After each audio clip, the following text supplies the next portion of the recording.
അഹങ്കാരി. ഇതുവരെ എന്റെ റെസ്റ്റോറന്റിലെ ഫുഡിനെ പറ്റി ഇങ്ങനെ ഒരാളും കുറ്റം പറഞ്ഞിട്ടില്ല. അവളിത് മനഃപൂർവ്വം പറഞ്ഞതാ, കാശിന് വേണ്ടി. Idiot. Good morning DK. Hi Pournami. What A surprise. ആരെ രാവിലെ ഒറ്റയ്ക്കിരുന്ന് വഴക്ക് പറയുന്നത്? എന്റെ റെസ്റ്റോറന്റിലെ ഫുഡ് മോശമാണെന്ന് നീയും വിശ്വസിക്കുന്നുണ്ടോ? ആര് പറഞ്ഞു? ഞാനങ്ങനെ പറഞ്ഞില്ലല്ലോ. DKക്ക് എന്തു പറ്റി? ഓ സോറി പൗർണമി, എന്റെ മൈൻഡ് പെട്ടെന്ന് ബ്ലാങ്ക് ആയി പോയി. സെയിം ഡയലോഗ് താഴെ ഒരു പെണ്ണ് എന്റെ അടുത്ത് പറഞ്ഞിട്ട് പോയതേ ഉള്ളൂ.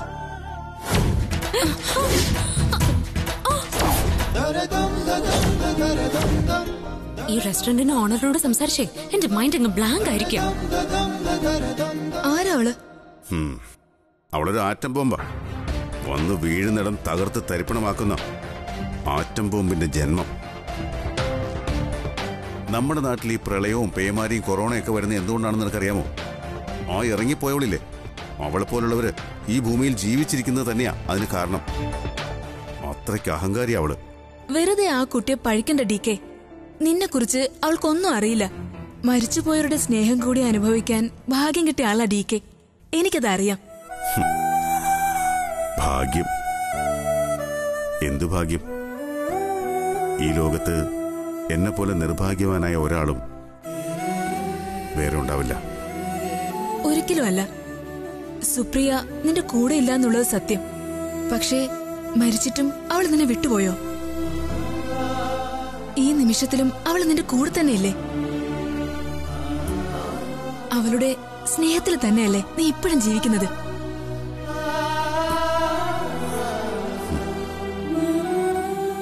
നീ പറഞ്ഞ സത്യമാണ് പൗർണമി. അവൾ എന്റെ കൂടെ ജീവനോടില്ല.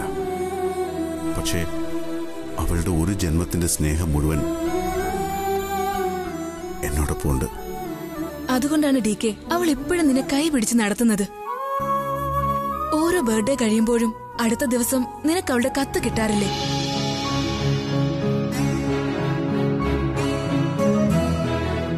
ആ ദിവസം മുതൽ അടുത്ത പിറന്നാൾ വരെ നീ ചെയ്യേണ്ട കാര്യങ്ങളെല്ലാം അവൾ ആ കത്തിലൂടെ നിന്നെ അറിയിക്കാറില്ലേ?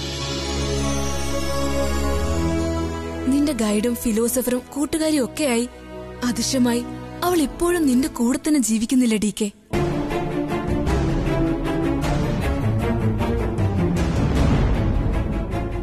അവളെക്കുറിച്ച് ഓർത്ത് നീ വേദനിക്കുന്നതിനേക്കാളും എത്ര വലുതാണ് DK.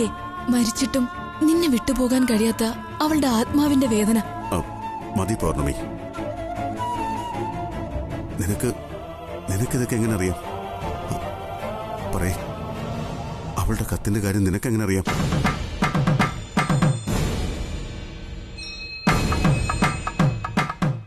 ആ കത്തുകൾ അയക്കുന്നത് ഞാനായതുകൊണ്ട്.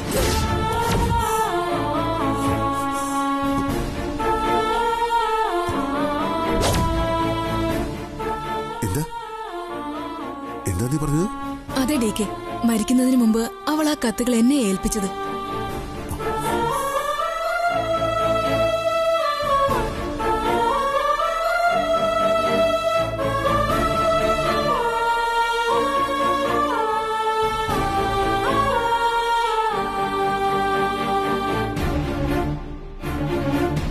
ഇതുവരെ ആ കത്തുകളെല്ലാം നിനക്ക് അയച്ചതും ഞാനാണ്.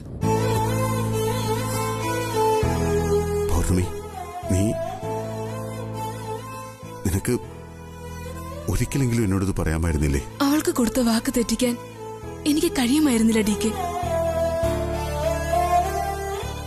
പക്ഷേ ഞാനിപ്പോ കാണാൻ വന്നതിന് പിന്നിലും ഒരു പ്രധാനപ്പെട്ട കാര്യമുണ്ട്. എന്ത് കാര്യം? അതിനുള്ള ഉത്തരം ഈ കത്തിലുണ്ട്.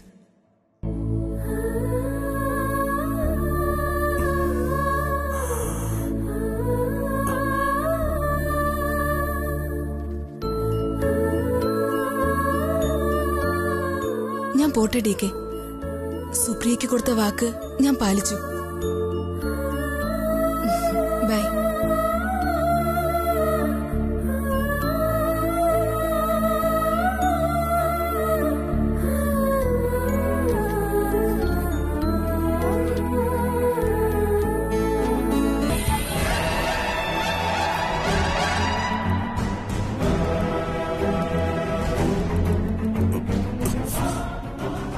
നോൺസെൻസ്.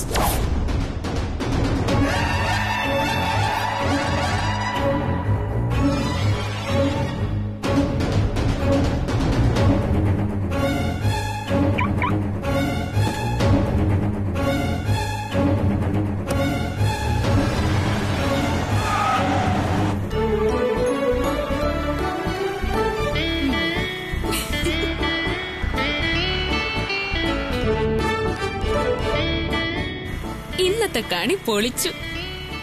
ഇരട്ടി കാശല്ലേ ഞാൻ അയാളുടെ കയ്യിൽ നിന്ന് വാങ്ങിച്ചത്. ഒരു കോടീശ്വരൻ വന്നിരിക്കുന്നു. മണ്ട.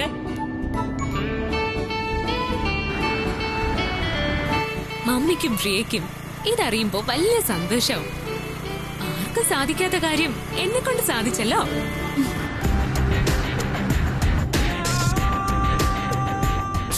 എവിടെ പോയോളൂ? കാണുന്നില്ലല്ലോ.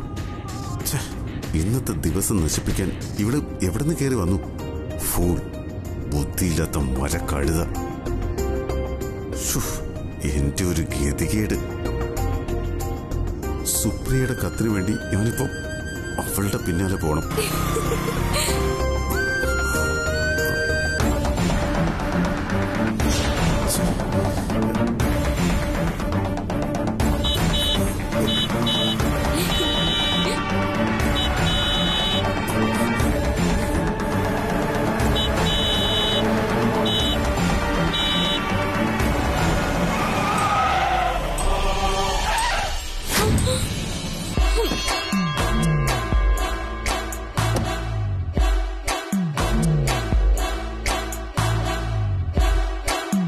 ഏയ് ബേക്കറിക്കാരി, നിനക്ക് ചെവി കേൾക്കില്ലേ?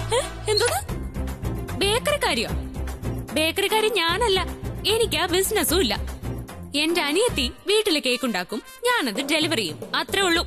അതെ, നിന്റെ കച്ചവടത്തെ കുറിച്ച് അറിയാനല്ല ഞാൻ വന്നത്. പിന്നെ എന്തിനാ എന്റെ പിന്നാലെ ഇങ്ങനെ സിനിമാ സ്റ്റൈലിൽ പാഞ്ഞു വന്ന് വണ്ടി കൊണ്ട് കുറുകെ ഇട്ടത്? ഓഹോ, തന്ന കാശ് തിരിച്ചു വാങ്ങാൻ വന്നതാണല്ലേ? നിങ്ങൾ ആരാടോ, ജെയിംസ് ബോണ്ടോ? നാട് റോഡിൽ എന്റെ മുമ്പിൽ ഇങ്ങനെ കൈ നീട്ടി നിൽക്കാൻ നിങ്ങൾക്ക് നാണമില്ലേ? എത്ര നേരം നിങ്ങൾ ഇങ്ങനെ നിന്നാലും തന്ന കാശ് തിരിച്ചു തരുന്ന പ്രശ്നമില്ല.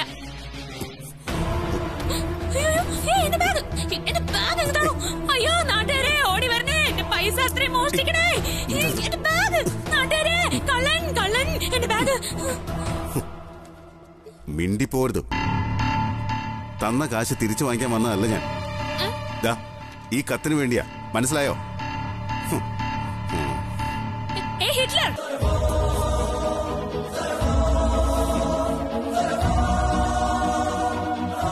ആ കത്തിന് വേണ്ടിയാണ് ഈ ഭ്രാന്ത് കാണിച്ചേ. ഇത്രയ്ക്ക് ജീവന് കളഞ്ഞ് ഓടി വരാനും മാത്രം അതിനകത്ത് എന്താ ഉള്ളേ? ഓ, ഇപ്പം ഭാവം കണ്ടാ തോന്നും നിങ്ങളുടെ ജീവൻ ആ കത്തിനകത്താന്ന്. അതെ, ഈ കത്ത് കിട്ടിയില്ലായിരുന്നെങ്കിൽ എന്റെ ജീവൻ തന്നെ പോയനെ.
ഭഗവാനെ, സ്മോൾ കണ്ണ, എന്റെ മോന്റെ മനസ്സ് മാറ്റാൻ നീ എന്തെങ്കിലും ചെയ്തേ പറ്റൂ. Please do something. ഒരമ്മയുടെ ദുഃഖം എന്താണെന്ന് നിന്നേക്കാൾ കൂടുതൽ ആർക്കാ അറിയാം? 17-14 ലോകങ്ങളും സ്വന്തം അമ്മയ്ക്ക് വാ പിളർന്ന് കാണിച്ചു കൊടുത്തവനല്ലേ കണ്ണാ നീ? ഈ അമ്മയുടെ ഒരേ ഒരു പ്രാർത്ഥന നീ കേൾക്കില്ലേ? എന്റെ മോന്റെ മനസ്സ് മാറ്റാൻ നിനക്കല്ലാതെ ആർക്ക് കഴിയും?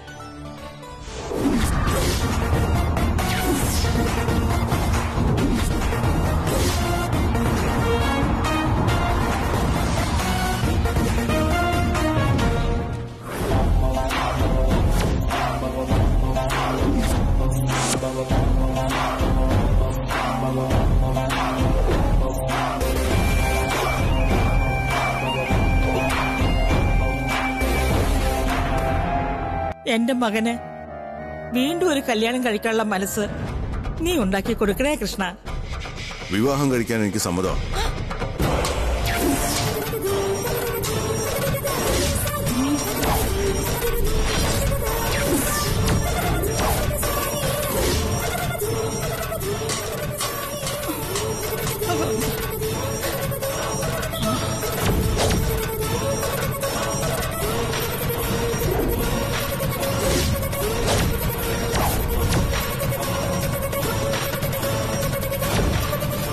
നീ എന്താ മോനെ പറഞ്ഞത്? അതെ, അമ്മ കേട്ടത് സത്യം തന്നെയാണ്.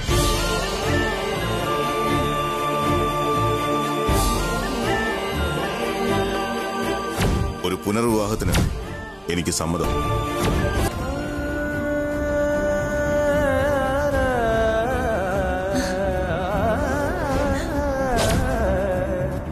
മോനെ ദേവാ, നീ പറഞ്ഞത് സത്യമാണോ? എനിക്കത് വിശ്വസിക്കാമോ? അബദ്ധത്തിൽ പോലും എന്റെ അമ്മയോട് ഇന്നുവരെ ദൈവം കള്ളം പറഞ്ഞിട്ടുണ്ട്.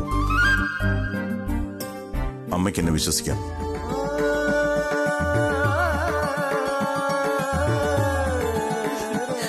മതി, എനിക്കിത് മതി. ഭഗവാൻ അമ്മയുടെ പ്രാർത്ഥന കേട്ടു.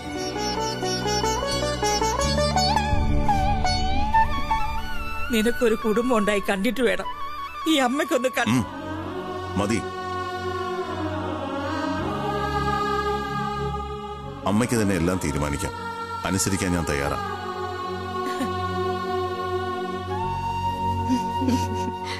പക്ഷേ എനിക്കൊരു കണ്ടീഷനുണ്ട്.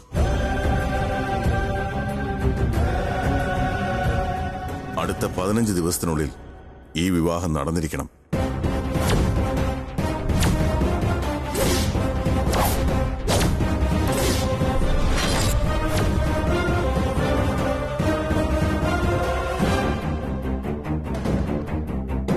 നടത്തും.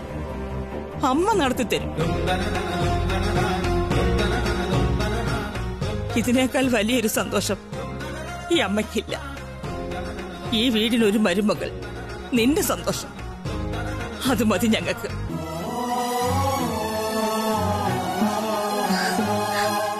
നീ പറഞ്ഞ ദിവസത്തിനുള്ളിൽ തന്നെ അമ്മയെ കല്യാണം നടത്തി തരും. നിനക്ക് ചേർന്നൊരു പെണ്ണിനെ ഈ അമ്മ കണ്ടുപിടിച്ചിരിക്കും.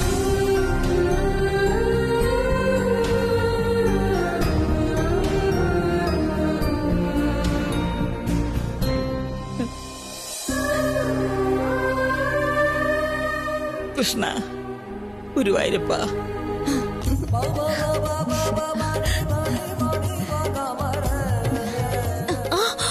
എന്താടി, എന്തിനാ നീ എന്നെ നുള്ളിയത്? ഇത് സത്യം തന്നെയാണോ മായച്ചി? എന്തായാലും അമ്മയുടെ പ്രാർത്ഥന കണ്ണം കേട്ടു. ഭഗവാനെ, എന്റെ ഉണ്ണിക്കണ്ണ, ഈ സന്തോഷത്തിന് ഞാൻ എന്ത് പകരം തരും? എന്റെ ഗുരുവായൂരപ്പ. ഇത് കൊള്ളാം. അമ്മ എന്തിനാ സങ്കടപ്പെടുന്നേ? ഇപ്പൊ സന്തോഷിക്കല്ലേ വേണ്ടത്? ഈ കണ്ണീരിന്റെ അർത്ഥം അറിയണമെങ്കിൽ നീ എന്നെ പോലൊരു അമ്മയാവണം. അമ്മ പറഞ്ഞതൊക്കെ ശരിയാ. DK കല്യാണം കഴിക്കാന്ന് സമ്മതിച്ചത് ഏറ്റവും വലിയ സന്തോഷം തന്നെയാ. പക്ഷേ DK പറഞ്ഞ കണ്ടീഷൻ 15 ദിവസം.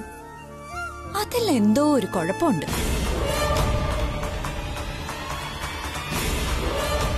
അതിന് പിന്നിൽ എന്തോ ഒരു കാരണമുണ്ട്. നീ എന്താ പറഞ്ഞു വരുന്നത്?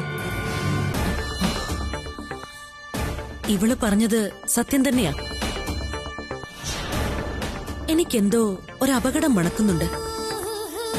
അല്ലെങ്കിൽ പിന്നെ എന്തിനാ ഈ 15 ദിവസത്തെ കണക്ക്?